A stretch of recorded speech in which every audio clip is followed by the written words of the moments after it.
Hello everyone, মাধুরীস ব্লগে সবাইকে welcome. আবার চলে এসেছি একটা নতুন ব্লগ নিয়ে। হ্যাঁ, এখন তো পুজো, আমার পেছনে দেখতেই পাচ্ছ লাইটিং। আমরা গাড়ি নিয়ে বেরিয়ে পড়েছি ঠাকুর দেখতে নয়, আমাদের ছোট্ট পুটপুটি রেয়ানশির বার্থডেতে। এই দেখো চলে এসেছি, এটা আমার দিদি আর দিদির মেয়ে, ওদেরই আত্মীয় হয়। এই দেখো রেয়ানশির মা, ওরা অ্যাকচুয়ালি আমাদের আত্মীয় হয়। আর এই যে ছোট্ট রেয়ানশি, ওর আজকে 1 বছর হলো, ওরই বার্থডেতে এসছি। এই যে মিঠি দিদির সাথে ওর ফটো তোলা হয়ে গেছে, অ্যাকচুয়ালি মিঠি দিদি নয়, মিঠি মাসি। এবার চলে এসেছি স্টার্টার খেতে। খুব সুন্দর করেছিল, ফিশ বল, পানির পাসিন্দা, কাবাব। তো ঝটপট খেয়ে নিলাম, দারুণ খেতে ছিল।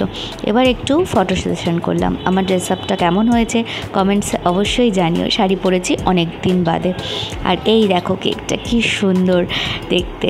তো রেয়ানশি তো খুবই সুন্দর, ওর মা বাবাকেও ভীষণ ভালো লাগছে।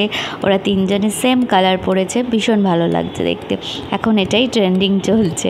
আর দেখেছো কি খুশি, ও খুব জলি মেয়ে, সবার কাছে যায়, কান্নাকাটির কোনো সিন নেই। আর পাশে যে দাঁড়িয়ে আছে, এই যে যার কোলে উঠে এখন কেক কাটছে, এটা ওর দাদু হয়, মানে ওর ঠাকুরদা। তো লাস্টে ওনার কোলে উঠেই ও কেকটা কাটলো। প্রথমে ভয় পাচ্ছিল, তারপর দাদুর কোলে করে নিয়ে দেখো কেমন কেক কাটছে। সব নাতনি দাদুদের খুবই আদরের হয়, আর ও দাদুর কোলে উঠে দেখো কেক কাটছে। ওর বাবা প্রথমে ট্রাই করেছিল ওকে নিয়ে কেক কাটা, তো কাটবে না, ভয় পাচ্ছিল। তো যাই হোক, এইভাবে বার্থডেটা খুব সুন্দরভাবে কেক টেক খাওয়ার পর আমরা একদম সোজা চলে গেলাম ডিনার করতে, কারণ 9টা অলরেডি বেজে গেছিলো, বাড়িও ফিরতে হবে। ডিনারেও খুব ভালো খাওয়া দাওয়া হয়েছে, সেগুলো আর শেয়ার করতে পারলাম না খাবারগুলো। তো চলো টাটা বাই, আমাকে ভালো লাগলে সাবস্ক্রাইব করো।